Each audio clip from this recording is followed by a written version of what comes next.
नमस्कार दोस्तों, स्वागत है आपका आज के मुख्य समाचार में। सबसे पहली बड़ी खबर में आपको बताएंगे, राहुल गांधी ने पेगासस जासूसी मामले पर केंद्र को घेरा, सरकार से पूछे 3 सवाल। इसी के साथ दूसरी बड़ी खबर में जिक्र होगा कि प्रियंका गांधी की प्रतिज्ञा रैली। गोरखपुर में संभावित उम्मीदवारों की तैयारियों को परख रही कांग्रेस, लोगों को दी गई है खास जिम्मेदार। तीसरी बड़ी खबर में आपको बताएंगे कि सिंघू बॉर्डर पर बवाल, लखबीर के समर्थन में आए किसानों पर लाठीचार्ज, रास्ता बंद। दोस्तों, हर एक खबर की गहराई में आपको ले जाएंगे, लेकिन दोस्तों खबर में आगे बढ़ने से पहले अगर आपको भी ऐसा लगता है कि हर बार की तरह इस बार भी भारत पाकिस्तान को धूल चटा आएगा और भारत की जीत होगी, तो आप अभी इस वीडियो को लाइक कीजिए और इस लाल बटन को दबाकर चैनल को सब्सक्राइब करके घंटी बजाइए और कमेंट में लिखिए जय हिंद। राहुल गांधी ने पेगासस जासूसी मामले पर केंद्र को घेरा, सरकार से पूछे 3 सवाल।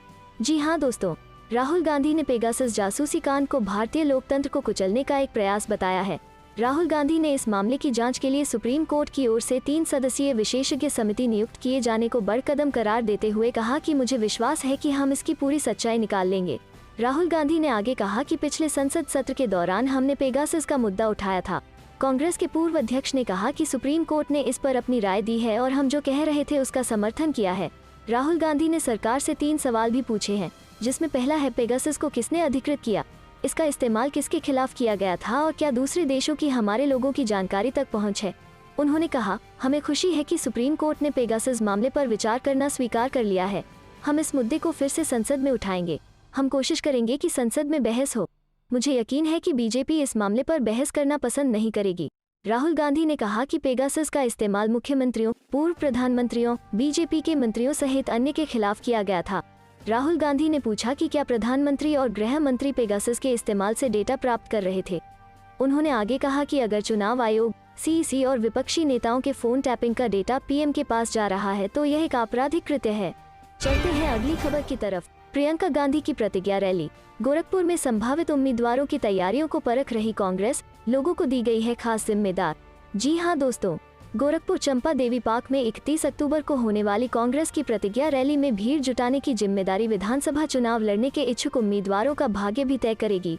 गोरखपुर बस्ती मंडल के नेताओं को अपने अपने क्षेत्र से आम लोगों को इस रैली में लेकर आना है। जिस नेता के साथ जितनी भीड़, उसकी दावेदारी भी उतनी मजबूत मानी जाएगी। यूपी में वापसी के लिए इस बार कांग्रेस ने एड़ी चोटी का जोर लगा दिया है। प्रियंका गांधी के नेतृत्व में अपने को मजबूत बनाने में जुटी कांग्रेस वाराणसी के बाद अब गोरखपुर में भी भीड़ जुटाकर अपनी ताकत दिखाना चाहती है। भीड़ जुटाने की जिम्मेदारी सबसे अधिक उन नेताओं के जिम्मे है जो अगले साल होने वाले विधानसभा चुनाव के लिए खुद को सशक्त उम्मीदवार बता रहे हैं। इसकी नियमित समीक्षा भी हो रही है। कांग्रेस के प्रदेश अध्यक्ष अजय कुमार लल्लू, वरिष्ठ नेता राजेश तिवारी समेत कई पदाधिकारी 2 दिनों से गोरखपुर में ही डेरा डाले हुए हैं। वरिष्ठ पदाधिकारियों की एक कमेटी हर जिले से आने वाली अनुमानित संख्या, आने का साधन आदि का विवरण नोट कर रही है। जिस नेता को जो लक्ष्य दिया गया है, उसके अनुरूप अब तक क्या प्रयास किया गया, इस पर भी बात हो रही है।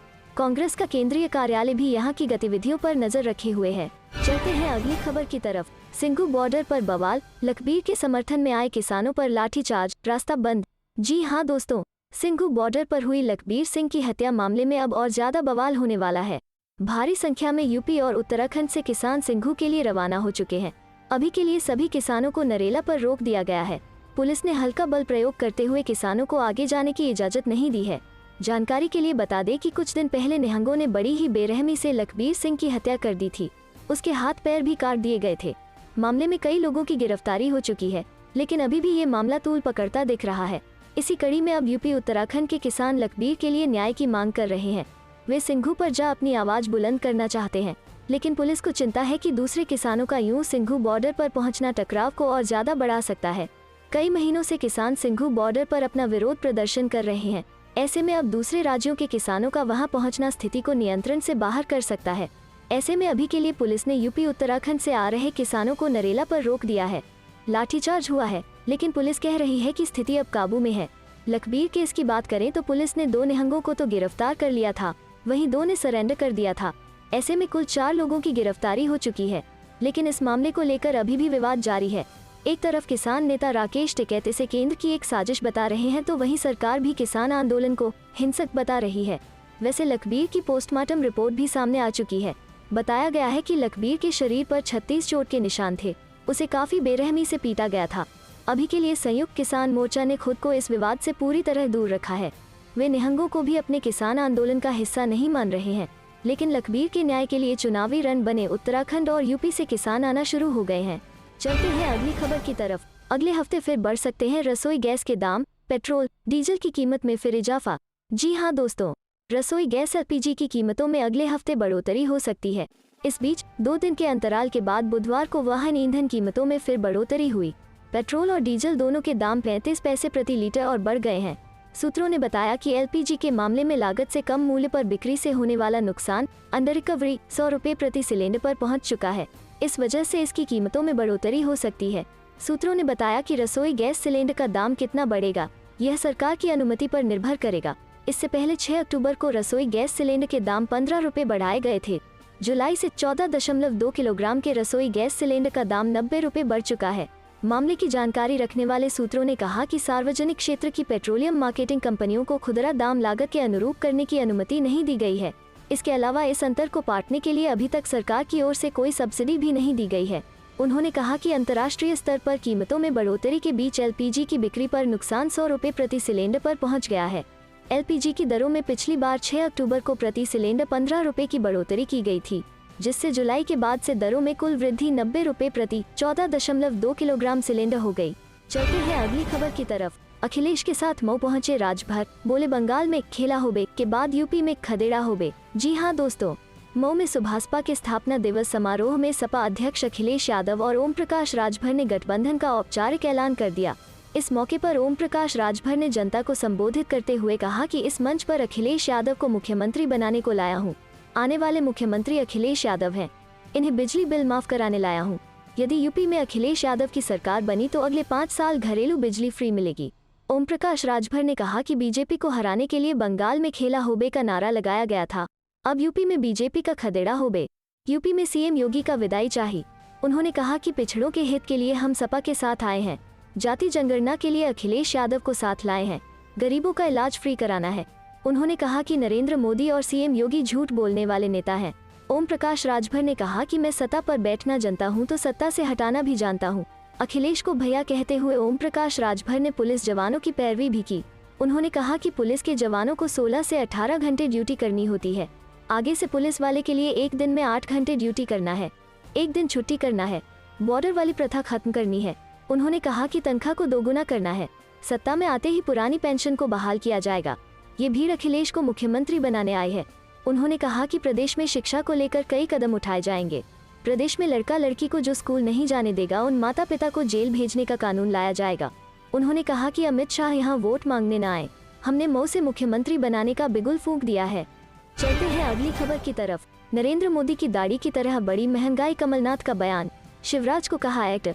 जी हाँ दोस्तों, देश में पेट्रोल डीजल के दामों में लगातार हो रही बढ़ोतरी को लेकर केंद्र सरकार विपक्ष के निशाने पर है।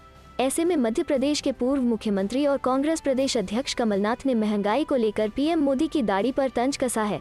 उन्होंने बढ़ती महंगाई की तुलना PM मोदी की दाढ़ी से की। कमलनाथ राज्य में होने वाले उपचुनाव को लेकर प्रचार करने बुरहानपुर पहुंचे थे। कमलनाथ ने कहा, वो जो दाढ़ी वाले दिल्ली में बैठे हैं, जैसे जैसे पेट्रोल डीजल की कीमतें बढ़ती हैं वैसे ही उनकी दाढ़ी 1 इंच बढ़ जाती है। उन्होंने कहा कि महंगाई इतनी बढ़ गई है जिसका असर अब लोगों की थाली में नजर आ रहा है। लोगों की थाली से सामग्रियां कम होती जा रही हैं। कमलनाथ ने प्रदेश के CM शिवराज सिंह चौहान को एक्टर बताया। उन्होंने कहा कि मैं शुरू से ही शिवराज जी के बारे कहता रहा हूं कि वो एक अच्छे एक्टर हैं, अच्छे कलाकार हैं। उन्हें कलाकारी खूब अच्छे से आती है। सुबह से लेकर रात तक झूठ बोलते हैं और जनता को गुमराह करते हैं। कमलनाथ ने एक न्यूज चैनल से बात करते हुए वेब सीरीज आश्रम को लेकर चल रहे विवाद पर भी अपनी राय दी। उन्होंने कहा कि नीति ऐसी होनी चाहिए कि लोग मध्य प्रदेश आने के लिए आकर्षित हों, लेकिन ये लोग फिल्म मेकर्स को बंधुआ बनाना चाहते हैं, उनसे प्रचार करवाना चाहते हैं। उन्होंने कहा नीति ऐसी बनानी चाहिए को लोग यहाँ आने के लिए आकर्षित हों। और वैसे भी अगर किसी विषय को लेकर आपका विरोध है तो आप शांतिपूर्वक समझा सकते हैं। क्या मध्य प्रदेश में गुंडागर्दी करना ही बचा है? बता दें कि मध्य प्रदेश की राजधानी भोपाल में प्रकाश झा की आश्रम 3 की शूटिंग के दौरान बजरंग दल के कार्यकर्ताओं ने बीते रविवार को जमकर बवाल काटा। बजरंग दल ने मांग रखी है कि वेब सीरीज आश्रम का नाम बदला जाए। पेगासस केस में केंद्र सरकार को झटका, जवाब न मिलने पर SC ने बना दी जांच कमेटी। CJI बोले मूक दर्शक बन नहीं बैठ सकते हम। जी हाँ दोस्तों, पेगासस जासूसी मामले में स्वतंत्र जांच की मांग करने वाली याचिका पर सुप्रीम कोर्ट ने बुधवार को फैसला सुनाते हुए कहा कि इस मामले में केंद्र द्वारा पेगासस को लेकर कोई विशेष खंडन नहीं किया गया। इस प्रकार हमारे पास याचिकाकर्ता की दलीलों को प्रथम दृष्टया स्वीकार करने के अलावा कोई विकल्प नहीं है। हम एक विशेषज्ञ समिति नियुक्त करते हैं जिसका कार्य सर्वोच्च न्यायालय द्वारा देखा जाएगा। बता दें कि इससे पहले 23 सितंबर को चीफ जस्टिस ने ओपन कोर्ट में इसराइल निर्मित पेगासस स्पाईवेयर से नागरिकों, खासकर विपक्षी दल के नेताओं, पत्रकारों, कार्यकर्ताओं आदि की जासूसी करने के आरोपों की जांच संबंधी याचिका पर सुनवाई करते हुए एक तकनीकी समिति गठित करने के संकेत दिए थे। वहीं 27 अक्टूबर को इस मामले में अपना फैसला सुनाते हुए कोर्ट ने 3 सदस्यीय कमेटी गठित करने का निर्देश दिया है। प्रधान न्यायाधीश एन.वी. रमन, न्यायमूर्ति सूर्यकांत और न्यायमूर्ति हिमा कोहली की पीठ ने कहा कि इस 3 सदस्यीय समिति की अध्यक्षता शीर्ष अदालत के पूर्व न्यायाधीश आर.वी. रविंद्रन करेंगे और अन्य सदस्यों में आलोक जोशी और संदीप ओबरॉय होंगे। बता दें कि इस कमेटी में साइबर सुरक्षा, फॉरेंसिक एक्सपर्ट, IT और तकनीकी विशेषज्ञों से जुड़े लोग होंगे। चलते हैं अगली खबर की तरफ। गोरखपुर में 30 साल पहले राजीव गांधी ने की थी रैली, अब योगी की गढ़ में गरजेंगी प्रियंका गांधी। जी हाँ दोस्तों, प्रतिज्ञा यात्राओं के साथ ही कांग्रेस प्रतिज्ञा रैली भी करेगी। कांग्रेस महासचिव प्रियंका गांधी वारा ने जनता के बीच इसकी घोषणा के लिए यूपी के मुख्यमंत्री योगी आदित्यनाथ का गृह जनपद गोरखपुर चुना है। यहाँ के चंपा देवी पार्क में प्रियंका 31 अक्टूबर को रैली करेंगी। पहले प्रधानमंत्री नरेंद्र मोदी के संसदीय क्षेत्र वाराणसी से प्रतिज्ञा रैली शुरू करने की तैयारी थी। हालांकि लखीमपुर की घटना के बाद इसे किसान रैली में बदल दिया गया था। अब यूपी विधानसभा चुनाव में जाने से पहले जन समर्थन जुटाने और कांग्रेस का विजन बताने के लिए चल रही प्रतिज्ञा यात्रा की पहली रैली गोरखपुर में होगी। इस दौरान प्रियंका 8 प्रतिज्ञाएं जनता के सामने रखेंगी। यूं तो पहले ही प्रियंका इनके बारे में साफ कर चुकी हैं और यही प्रतिज्ञाएं जनता के बीच पहुंचाने के लिए यात्रा चल रही है। हालांकि प्रियंका योगी के गढ़ में जब इन प्रतिज्ञाओं को दोहराएंगी तो इसका अलग संदेश जाने की उम्मीद है। कांग्रेस के वरिष्ठ नेता सिद्धार्थ प्रिय श्रीवास्तव बताते हैं कि गोरखपुर में पिछली बार गांधी परिवार से राजीव गांधी ने मई 1991 में रैली की थी। मुख्यमंत्री के गृह जनपद में जनता से सीधा संवाद कांग्रेस की ताकत को दिखाने और कांग्रेस के पक्ष में माहौल बताने जैसा होगा। प्रतिज्ञा रैली से जुड़ने के लिए कांग्रेस ने एक नंबर भी जारी किया है। 8230005000 पर जनता से मिस्ड कॉल देने की अपील की गई है। चलते हैं अगली खबर की तरफ। गुजरात दंगों में नरेंद्र मोदी व अन्य को क्लीन चिट देने वाली क्लोजर रिपोर्ट हमें दिखाएं, SC ने कहा। जी हाँ दोस्तों, उच्चतम न्यायालय ने मंगलवार को कहा कि वो 2002 के दंगों के दौरान गुजरात के मुख्यमंत्री रहे नरेंद्र मोदी समेत 64 लोगों को क्लीन चिट देने वाले विशेष जांच दल की क्लोजर रिपोर्ट और इसे स्वीकार करते समय मजिस्ट्रेट अदालत द्वारा दिए गए औचित्य को देखना चाहेगा। न्यायमूर्ति AM खानविलकर, न्यायमूर्ति दिनेश माहेश्वरी और न्यायमूर्ति CT रविकुमार की पीठ ने दिवंगत कांग्रेस नेता एहसान जाफरी की पत्नी जकिया जाफरी की याचिका पर सुनवाई शुरू की, जिसमें उनके वकील कपिल सिब्बल के माध्यम से SIT की क्लीन चिट को चुनौती दी गई है। न्यायालय ने कहा, हमारा बड़ी हस्तियों से कोई लेना देना नहीं है, राजनीतिज्ञ कुछ भी नहीं है, हम कानून और व्यवस्था तथा एक व्यक्ति के अधिकारों के मामले को देख रहे हैं। वरिष्ठ अधिवक्ता ने कहा कि वो अब जाफरी की शिकायत में नामजद लोगों की दोष सिद्धि नहीं चाहते और उनका मामला यह है कि एक बड़ी साजिश थी जहां नौकरशाही की निष्क्रियता, पुलिस की मिलीभगत, भड़काऊ भाषण रहे और हिंसा को बढ़ावा दिया गया। पीठ ने कहा, हम क्लोजर रिपोर्ट में दिए गए औचित्य को देखना चाहते हैं। हम रिपोर्ट स्वीकार करने के मजिस्ट्रेट के आदेश और उनके विवेक को देखना चाहते हैं।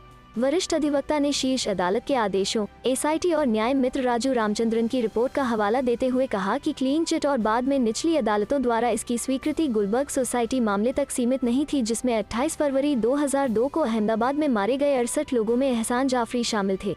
उन्होंने कहा, अगर हम इसे केवल गुलबर्ग तक सीमित रखते हैं तो कानून के शासन की अवधारणा का क्या होगा, सभी सामग्री का क्या होगा।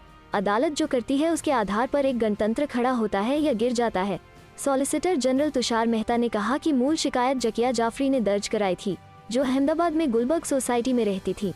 गोधरा में साबरमती एक्सप्रेस के S6 कोच में आग लगाए जाने से 59 लोगों की मौत और गुजरात में दंगे भड़कने के एक दिन बाद 28 फरवरी 2002 को अहमदाबाद में गुलबर्ग सोसाइटी में मारे गए 68 लोगों में पूर्व सांसद एहसान जाफरी भी शामिल थे। चलते हैं अगली खबर की तरफ। रेल, जहाज, सब कुछ बिक गया।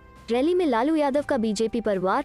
जी हाँ दोस्तों, लालू प्रसाद यादव लंबे अरसे बाद चुनावी मंच पर रैली करते दिखे हैं। वो बिहार के तारापुर में रैली को संबोधित कर रहे हैं। वो बोले कि सांप्रदायिक ताकतों के आगे हार नहीं माननी है। लालू यादव बोले कि बीजेपी से उन्होंने कभी समझौता नहीं किया। लालू बोले, बीजेपी के राज में रेल, जहाज, सब कुछ बिक गया। मोदी ने कहा था कि सबको 15 लाख रुपए देंगे, सबने खाता खुलवा लिया था। बिहार सरकार पर हमला बोलते हुए लालू ने कहा, तेजस्वी यादव को आपने जिताया, बिहार का मुख्यमंत्री बना दिया था, लेकिन नीतीश कुमार ने बेईमानी करके उनको हटा दिया। मैं जेल में था, बाहर रहता तो उनकी हिम्मत नहीं थी। नीतीश कुमार के गोली वाले बयान पर लालू ने कहा कि हम क्यों तुमको गोली मारेंगे, तुम खुद ही मर जाओगे। लालू बोले कि बिहार में दारूबंदी लागू हुई लेकिन फिर चूहे दारू पी जाते थे। नीतीश बोलते थे कि मिट्टी में मिल जाऊंगा, भाजपा में नहीं जाऊंगा, लेकिन अब वो बीजेपी के साथ सरकार में है। नीतीश ने कहा था कि जो पार्टी बिहार को विशेष राज्य का दर्जा देगी वो उसके साथ चले जाएंगे। बीजेपी ने साथ आने के बाद भी बिहार को विशेष राज्य का दर्जा नहीं दिया गया। चलते हैं अगली खबर की तरफ। टीकाकरण की कहानी को राहुल गांधी ने बताया जुमला, बोले इससे लोगों का जीवन नहीं बचेगा। जी हाँ दोस्तों, कांग्रेस के पूर्व अध्यक्ष राहुल गांधी ने बुधवार को कहा कि कोविड-19 रोधी टीकाकरण की कहानी के जुमला संस्करण से लोगों की जिंदगी नहीं बचाई जा सकती। उन्होंने एक चार्ट साझा कर यह दावा भी किया कि भारत में ऐसे लोगों की संख्या दूसरे देशों के मुकाबले बहुत ज्यादा है जिन्हें अब तक टीके की एक भी खुराक नहीं मिली है। राहुल गांधी ने कांग्रेस अध्यक्ष सोनिया गांधी द्वारा एक अंग्रेजी दैनिक में लिखे गए लेख को भी ट्विटर पर साझा किया। इस लेख में सोनिया गांधी ने टीकों की 100 करोड़ से अधिक खुराक दिए जाने को लेकर वैज्ञानिकों और स्वास्थ्य कर्मियों की सराहना की है। लेख में हालांकि उन्होंने यह उल्लेख भी किया है कि बड़ी संख्या में वयस्कों और बच्चों को अब तक टीका नहीं लग पाया है। राहुल गांधी ने कहा, टीकाकरण की कहानी के जुमला संस्करण से जिंदगियां नहीं बचाई जा सकती। असल में टीकाकरण करने से ऐसा होगा, लोगों की जान बचेगी। कांग्रेस ने सोनिया गांधी के लेख के जो अंश अपने आधिकारिक ट्विटर हैंडल पर साझा किए उसके मुताबिक उन्होंने कहा, प्रधानमंत्री इस बात पर जोर देते हैं कि टीकाकरण मुफ्त है, लेकिन अपनी सहूलियत के हिसाब से यह बताना भूल जाते हैं कि टीके सदा मुफ्त ही रहे हैं। यह भाजपा सरकार है जो भारत की सार्वभौमिक मुफ्त टीकाकरण नीति से अलग चली गई। कांग्रेस महासचिव प्रियंका गांधी वाड्रा ने भी पार्टी अध्यक्ष के लेख को साझा किया और कहा कि बच्चों और वयस्कों सभी के लिए तेज गति से टीकाकरण करने की जरूरत है। चलते हैं अगली खबर की तरफ। कांग्रेस नेताओं का इनकार पर लालू यादव बोले, सोनिया गांधी से फोन पर हुई है बात। जी हाँ दोस्तों, बिहार विधानसभा की 2 सीटों के लिए हो रहे उपचुनाव की हलचल के बीच सूबे की सियासत में उस समय तब और उबाल आ गया जब यह खबर आई कि कांग्रेस अध्यक्ष सोनिया गांधी ने आरजेडी सुप्रीमो लालू प्रसाद से फोन पर बात की है। हालांकि न्यूज एजेंसी अनी की ओर से सामने आए इस खबर पर कांग्रेस की ओर से तत्काल इसका खंडन किया गया और बिहार के कांग्रेस नेताओं ने इसे दुष्प्रचार करार दे दिया।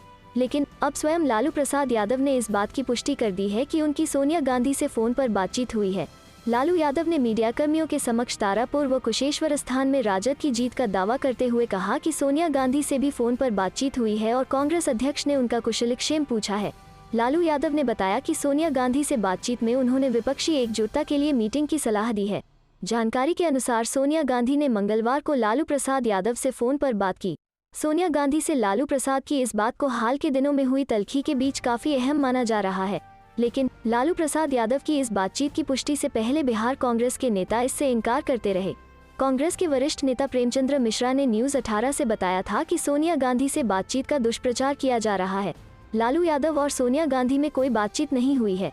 इसी तरह कांग्रेस विधायक शकील अहमद खान ने भी लालू यादव और सोनिया गांधी के बीच बातचीत का खंडन किया है। उन्होंने स्पष्ट तौर पर न्यूज 18 से कहा कि लालू यादव और सोनिया गांधी में कोई बातचीत नहीं हुई है। बिहार विधानसभा उपचुनाव में राजद की हार हो रही है, इसलिए हताशा में राजद के नेता ऐसा बयान दे रहे हैं। लेकिन अब जब लालू यादव ने स्वयं ही इसकी पुष्टि कर दी है तो इस पर बिहार की सियासत में और भी गर्माहट देखने को मिल सकती है। चलते हैं अगली खबर की तरफ। केंद्रीय मंत्री अजय मिश्रा को बर्खास्त करने की मांग। संयुक्त किसान मोर्चा ने राष्ट्रपति रामनाथ कोविंद को लिखा पत्र। जी हाँ दोस्तों, संयुक्त किसान मोर्चा ने लखीमपुर हिंसा मामले में सोमवार को राष्ट्रपति रामनाथ कोविंद को पत्र लिखकर केंद्रीय मंत्री अजय मिश्रा की बर्खास्तगी और गिरफ्तारी की मांग की है। इसके अलावा राष्ट्रपति से घटना की जांच के लिए सुप्रीम कोर्ट की निगरानी में एक विशेष जांच दल गठित करने की भी मांग की गई है। केंद्र सरकार के 3 कृषि कानूनों के खिलाफ आंदोलन की अगुवाई कर रहे संयुक्त किसान मोर्चा ने पत्र में लिखा है कि लखीमपुर में किसानों की हत्या में हितों का टकराव न्याय के लिए मुख्य बाधा है और आरोप लगाया कि आरोपी को हिरासत में वीआईपी सुविधा दी जा रही है। एसकेएम ने अपने पत्र में लिखा है, केंद्रीय गृह राज्य मंत्री अजय मिश्रा को उनके पद से तत्काल बर्खास्त किया जाना चाहिए। हत्या में उनकी भूमिका के लिए अजय मिश्रा को भी तुरंत गिरफ्तार किया जाना चाहिए। हम यह भी मांग करते हैं कि इस घटना की जांच सुप्रीम कोर्ट की निगरानी में एक एसआईटी द्वारा होनी चाहिए। उत्तर प्रदेश के लखीमपुर खीरी में 3 अक्टूबर को हुई हिंसा में मारे गए 8 लोगों में से 4 किसान थे, जिन्हें कथित तौर पर भारतीय जनता पार्टी कार्यकर्ताओं को ले जा रहे वाहन ने कुचल दिया था। किसानों ने दावा किया कि एक वाहन में केंद्रीय मंत्री अजय मिश्रा का बेटा आशीष मिश्रा था। आशीष मिश्रा को इस मामले में 9 अक्टूबर को गिरफ्तार किया गया था। संयुक्त किसान मोर्चा ने आरोप लगाया कि आरोपी को हिरासत में वीआईपी व्यवहार किया जा रहा है और गवाहों के बयान सुप्रीम कोर्ट द्वारा अपेक्षित गति से दर्ज नहीं किए जा रहे हैं। पत्र में लिखा गया है, यह साफ है कि लखीमपुर खीरी में किसानों के नरसंहार मामले में हितों का टकराव न्याय में बहुत बड़ी बाधा है और कोई भी सरकार नेचुरल जस्टिस के सिद्धांतों के आधार पर अब तक अजय मिश्रा को अब तक बर्खास्त करके गिरफ्तार कर लेती।